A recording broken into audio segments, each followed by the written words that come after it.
Gracias a todos los alumnos, gracias a la mesa de honor. El tema de la ponencia es la superación laboral de los jóvenes. Pero si vinieron a oír consejos de cómo hacer un currículum, vinieron al conversatorio equivocado. Yo no vine a enseñarles a hacer un currículum, o cómo se tienen que vestir para la entrevista de trabajo, o cómo tienen que dar la mano o modular su voz. Aquí venimos a hablar de cómo vamos a cambiar las cosas para todos. ¿Qué es lo que está mal? Porque si queremos arreglar las cosas, algo tiene que estar mal, algo tiene que ser arreglado. Entonces, ¿qué es lo que está mal? Primero hay que saber qué es eso. ¿Qué está mal? ¿Cuál es la causa del problema? Porque si les pregunto los problemas, todos los entienden. Los problemas son la pobreza, el desempleo, la falta de oportunidades. Todos han de entender los problemas, todos los entendemos. La delincuencia. Pero, ¿cuál es la causa de ese problema? ¿Qué es lo que hace que esos problemas existan? Entonces, alguien como buena persona de izquierda pudiera decir la oligarquía. La oligarquía es la culpable. Porque ellos vinieron en barcos hace 500 años, se apropiaron de las cosas y esclavizaron a la gente. Es verdad. Es verdad. El que diga que es mentira, miente. Pero esa ya no es la causa de los problemas. La oligarquía ya no tiene todo el poder. No tienen el gobierno, tenemos elecciones libres, es decir, ellos no tienen todo el poder. Para poder seguir mandando, nosotros tenemos que permitírselos. Entonces el problema no es la oligarquía en sí. Alguien pudiera decir, bueno, si no es la oligarquía, entonces el problema es el gobierno. Si este gobierno no ha hecho nada. Y puede ser verdad. Pero los gobiernos los ponemos nosotros. Los gobiernos dependen del país. Los gobiernos funcionan dentro de un sistema. Entonces no puede ser solo el gobierno el problema. Entonces alguien puede decir, bueno, el problema entonces es la educación. El problema es que los salvadoreños estamos lo suficientemente educados para elegir buenos líderes. Y esos líderes nos van a llevar a un mejor futuro. Necesitamos educación. Y es cierto, necesitamos educación. Pero, ¿por qué no la demandamos? Porque si tenemos elecciones libres, no son perfectas, pero son libres. Prueba está en que el 2009 Arena entregó el poder, y prueba está en el que en 2012 el FMLN, que estaba en el poder del Ejecutivo, entregó la mayor cantidad de alcaldías importantes del país. Entonces, tenemos elecciones, nosotros votamos, somos más fuertes que cualquier oligarquía o cualquier gobierno. Entonces, ¿por qué no cambiamos la educación? Entonces, sí, la educación es un problema, pero ese no es la causa del problema de nuestro país. Entonces, alguien diría, son los medios de comunicación que nos están adoctrinando toda la vida. Nos dicen qué es lo que tenemos que hacer, nos dicen qué es lo que tenemos que usar, nos dicen qué es lo que tenemos que comer, qué es lo que tenemos que comprar, y es cierto. Pero depende de nosotros, porque nadie nos obliga a encender la televisión, nadie nos obliga a leer uno de esos periódicos. Si lo vamos a ver, nadie nos obliga a que les hagamos caso. Entonces, el problema no son los medios de comunicación, debe ser algo más que los medios de comunicación. Entonces, ¿cuál es el problema? ¿Cuál es la causa real del problema? Yo creo que el problema son los paradigmas. ¿Cómo es ese Pokémon? No, ¿cómo se come eso? Ustedes que son universitarios ya sabrán que es paradigma. Pero yo el paradigma lo veo como algo un poco distinto. El paradigma es, en la definición que les traigo, es esas cosas que plantan en nuestra cabeza y que las hacen ver como verdades. Aunque no son verdades, son todo lo contrario. Hay un paradigma, no gobierna, ¿sí? Lo que sucede es que antes, y aquí algunas personas que vivieron un poquito antes,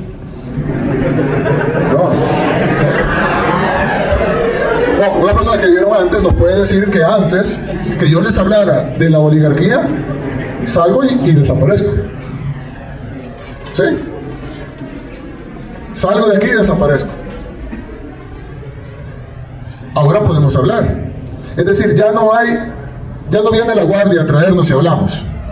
Ya no nos borran los votos en las urnas. Entonces, ¿cómo pueden seguir gobernándonos si ya no tienen el poder? Ya no tienen el poder, ya no tienen las armas, ya no tienen todo lo que tenían antes. ¿Cómo pueden seguir gobernándonos? Entonces inventaron una serie de paradigmas, las plantaron en nuestras cabezas, y ahora nosotros respondemos a esos paradigmas inmediatamente, instintivamente. Un paradigma, un ejemplo de paradigma. La política es mala. Bueno, aquí ya lo dijo. Bueno, se fue, pero aquí ya lo dijo.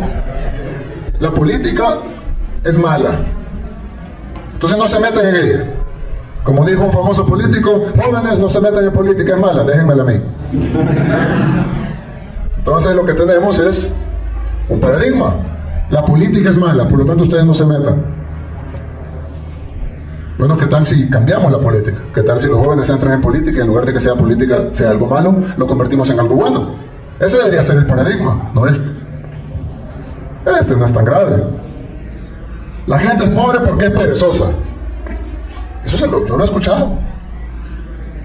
Me decía alguien, una persona que quiero mucho, no lo voy a mencionar, pero me decía alguien, una vez estábamos leyendo el periódico, eso que se hace llamar periódicos aquí, y decía, traen nicaragüenses y hondureños a cortar café.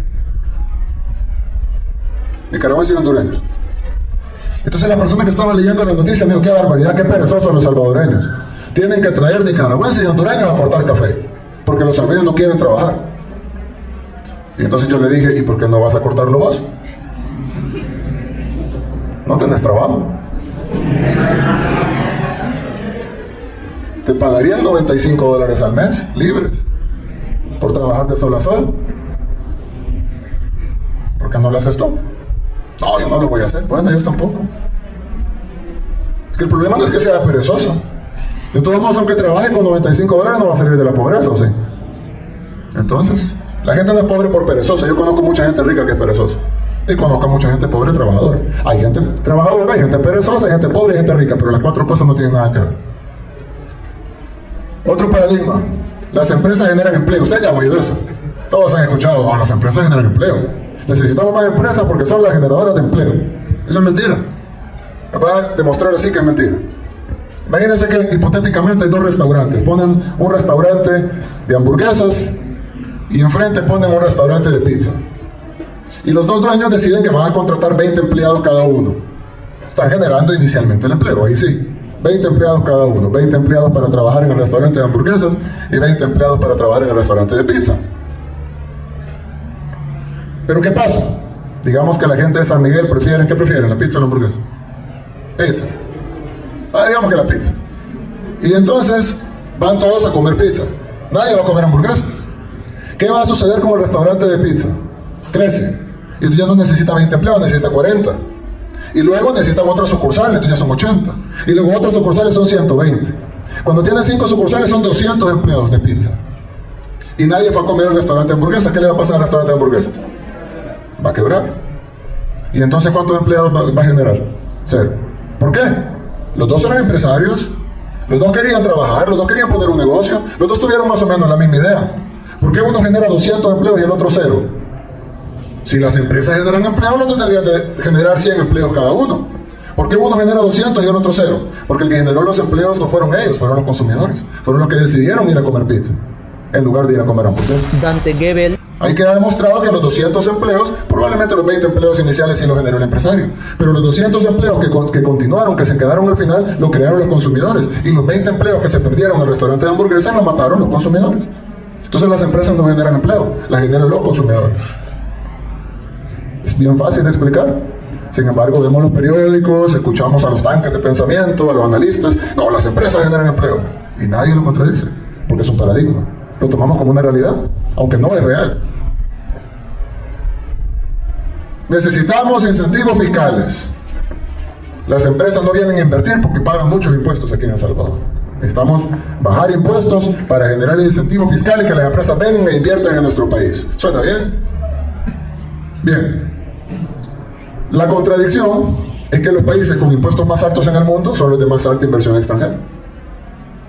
Y los países, por ejemplo, en Europa, en Japón, en Estados Unidos, los impuestos son muchísimo más altos que en El Salvador. Y hay más inversión. Y países que tienen menos impuestos que El Salvador, como algunos países de África o Haití, no tienen empresas. Entonces uno diría, bueno, ¿y qué pasa? Bajo esa teoría, Haití y los países de África que no tienen impuestos o que tienen impuestos bajos, deberían de estar llenos de empresas. Y países con impuestos altos como Japón no deberían de tener ninguna empresa. Los empresarios no invierten a donde es más barato. Si no, el municipio de Chirilagua tuviera la mayor cantidad de empresas. Los empresarios invierten donde es más rentable. Por eso es que San Salvador, el municipio con impuestos más altos del país, es el que tiene más inversión. Porque es más rentable invertir en San Salvador que invertir en Chirilagua. Entonces la realidad es que no tenemos que ser los más baratos. Además siempre va a haber alguien que nos va a ganar en barato. Siempre va a haber una maquila en Bangladesh que esté dispuesta a hacer más barato las cosas que nosotros. La clave es ser competitivo, pero para ser competitivo debemos de ser rentable.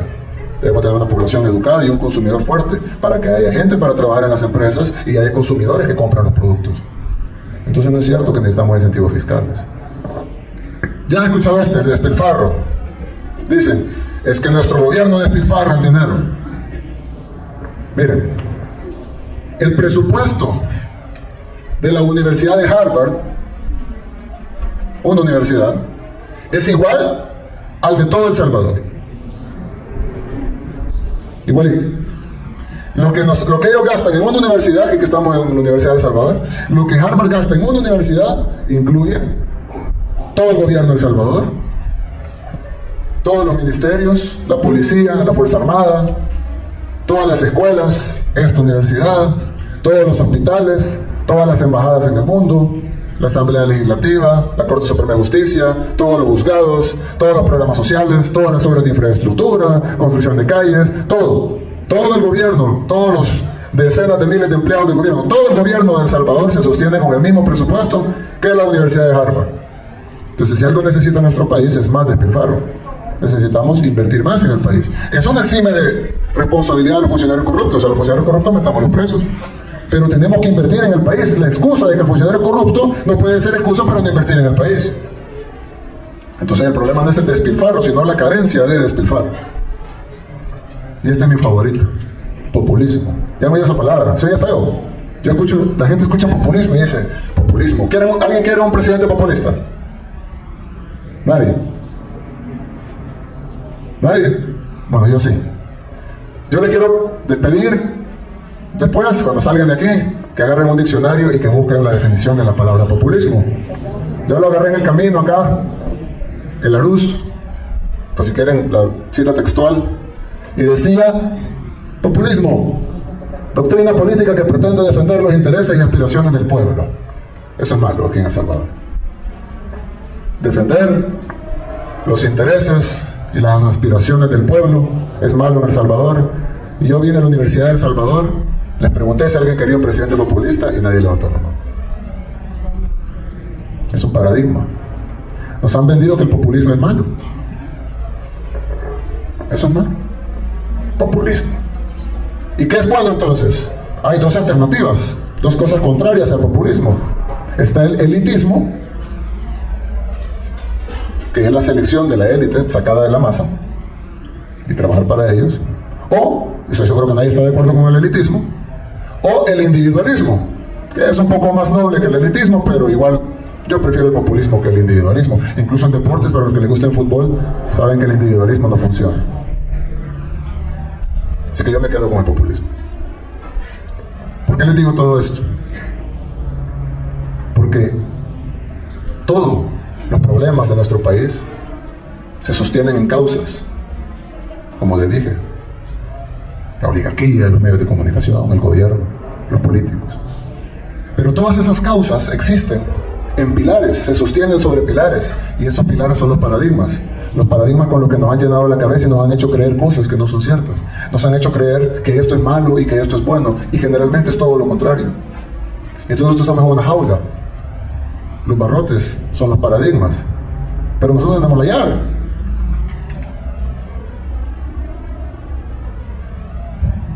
Romper los paradigmas.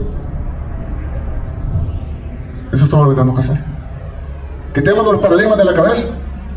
Cada vez que escuchemos algo, un tanque de pensamiento, o de repente un analista político, o alguien que escribe cartas en el periódico, cada vez que escuchemos esto, si quieren perder su tiempo y leerlo, léanlo, pero analícenlo, escríbanlo con la realidad, agarren un diccionario y vean si lo que les están diciendo es verdad, y tomen las decisiones de acuerdo a eso.